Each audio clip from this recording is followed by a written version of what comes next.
اگر یہ الجھن سمجھ آ جائے کہ کسی بھی حکومت کا نظام کن اساسی بنیادوں پر قائم ہوتا ہے تو یہ تجزیہ آسان ہو جاتا ہے کہ کون سا نظام آسان ہے اور کون سا مبہم۔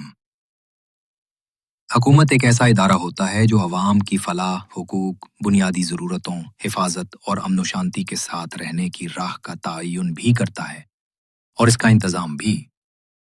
اگر ان بنیادی امور پر بغیر کسی ذاتی مفاد کے عمل ہوتا رہے، نظام مثبت ہے۔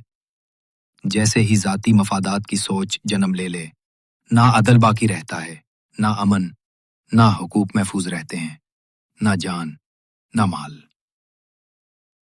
انسانی سوچ سے مرتب کیا ہوا کوئی بھی نظام ہو، ذاتی مفادات کے بغیر ممکن ہی نہیں۔ سیاست مفادات کے کھیل کا نام ہے، اور اس وقت تمام نظام اسی سیاست کے تابع ہیں۔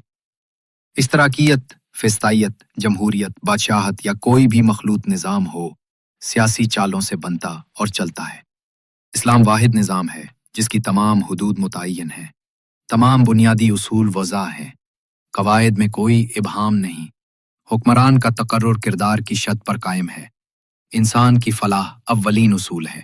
یہ بات تو سمجھ آتی ہے کہ اسلام سے ناآشنا اقوام کو تو اپنے طرزۂ حکومت کے لیے تگ و دو کی ضرورت ہے، مگر یہ سمجھ نہیں آتا کہ مسلمان اقوام نے اپنے نظام کو چھوڑ کر دوسرے طریقوں پر خجل ہونے کی کیوں ٹھان رکھی ہے۔